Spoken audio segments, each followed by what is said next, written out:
Hi friends, Vijay హీరోగా నటించిన వెంకట్ ప్రభు దర్శకత్వం వహించిన గోట్ సినిమా ఈరోజు రిలీజ్ అయింది. The greatest of all time. ఈ సినిమా ఎలా ఉందో ఇప్పుడు చూద్దాం. ఈ సినిమా కథ ఏంటి అంటే, hero Vijay anti terrorist squad కింద పనిచేస్తూ ఉంటాడు. అయితే 5 ఏళ్ళ వయసులో తన కొడుకును కోల్పోతాడు. చనిపోయాడు అనుకున్న తన కొడుకు వయసులోకి వచ్చాక తిరిగి వస్తాడు. ఆ తర్వాత అతని టీంకి, అతని కుటుంబానికి ఏమేం జరిగాయి అన్నదే మిగిలిన కథ. విజయ్ 2 పాత్రలు బాగా పోషించాడు. ఏజింగ్ టెక్నాలజీ వాడి అతన్ని యంగ్గా చూపించారు. 17 ఏళ్ళ కుర్రాడిగా బాగానే చూపించారు. అయితే ఎంత టెక్నాలజీ ఉన్నా, కంప్యూటర్ ఎంత వర్క్ చేసినా సరే దాన్ని మనిషి కంట్రోల్ చేయలేకపోతే అప్పుడప్పుడు తప్పిదాలు జరుగుతాయి. ఈ సినిమాలో కూడా అదే జరిగింది. కొన్ని చోట్ల ఒక సైడ్ మేసం ఒత్తుగా, ఒక సైడ్ సన్నగా ఉన్నట్లు చిన్న విజయ్ క్యారెక్టర్ ఉంటుంది. ఇటువంటి విఎఫ్ఎక్స్ తప్పులు ఈ సినిమాలో చాలా ఉన్నాయి. అలాగే పెద్ద క్యారెక్టర్కి కరెక్ట్గా అతని ఏజ్కి తగ్గట్టు సూట్ అయ్యాడు విజయ్. క్లైమాక్స్లో తండ్రి కొడుకులిద్దరూ కొట్టుకునే సన్నివేశంలో ఒరిజినల్ యాక్ట్ చేసిన యాక్టర్ ఫేస్ క్లియర్ కట్గా కనబడిపోతూ ఉంటుంది. స్టేడియం పైకి వెళ్ళి కొట్టుకుంటూ ఉంటారు. అక్కడ చూడండి, మీరు చాలా షాట్లలో తెలిసిపోతూ ఉంటుంది. స్నేహ, మీనాక్షి చౌదరి పాత్రలు చాలా వేస్ట్ అని చెప్పొచ్చు. వాళ్ళకి నటించడానికి స్కోప్ ఉన్న సీన్ కూడా లేదు. కొంతలో కొంత స్నేహ బెటర్. ప్రశాంత్, ప్రభుదేవ, అజ్మల్ వీళ్ళందరూ సైడ్ కిక్లు అంతే, పెద్దగా చేసింది ఏమి ఉండదు. గుర్తుపెట్టుకునే పాత్రలు. జయరామ్ పాత్ర బాగానే ఉంటుంది. ఫస్ట్ హాఫ్ని దర్శకుడు చాలా కూల్గా, స్లోగా ఒక సీరియల్లా తీశాడు.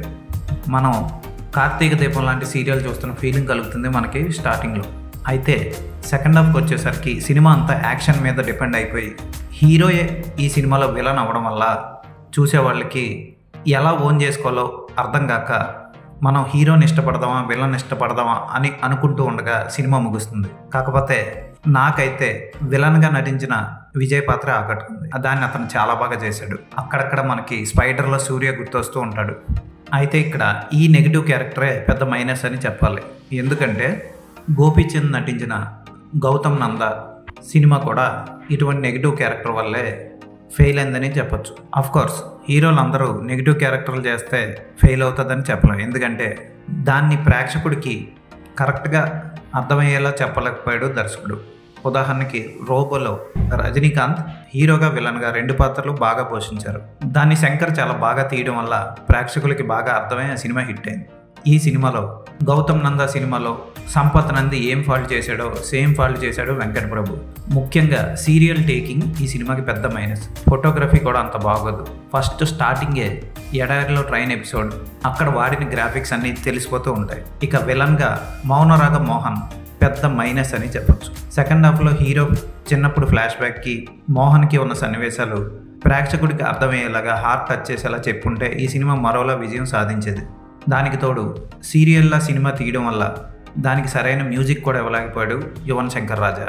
కేవలం దళపతి విజయ్ అద్భుతమైన పెర్ఫార్మెన్స్ కోసం చూడాలి ఈ సినిమాని. విలన్గా ఇరగదీశాడని చెప్పొచ్చు. క్లైమాక్స్ ట్విస్ట్ కూడా బాగుంటుంది. టైటిల్స్ పడగానే కంగారు పడి వెళ్ళిపోకండి. క్లైమాక్స్లో పెద్ద ట్విస్ట్ ఉంటుంది. ఇందులో శివకార్తికేయన్, త్రిష లాంటి స్పెషల్ అపీరెన్స్లు కూడా ఉంటాయి. అవేమి అంతా ఆకట్టుకోవు. ఇక డ్యాన్స్ నెంబర్ల గురించి చెప్పుకోవాలంటే ఒక్క డ్యాన్స్ నెంబర్ కూడా ఆకట్టుకోదు.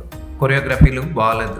సేమ్ మిస్టర్ బచ్చన్లో హీరోయిన్ డ్రెస్ లోపల చేయబెట్టి లాగాడని రవితేజ మీద చాలామంది కోప్పడ్డారు. ఈ సినిమాలో కూడా అటువంటి షాట్ ఒకటి ఉంది. పాటలో యాక్షన్ సన్నివేశాలు పర్వాలేదనిపిస్తాయి అంతే. ఏదైనా ఈ సినిమా పేరుకు తగ్గట్టు లేదు. గోట్ అవ్వాల్సిన సినిమా రోస్ట్ అయిపోయిందని చెప్పొచ్చు. ఈ సినిమాకి నేను ఇచ్చే రేటింగ్ 2.5/5.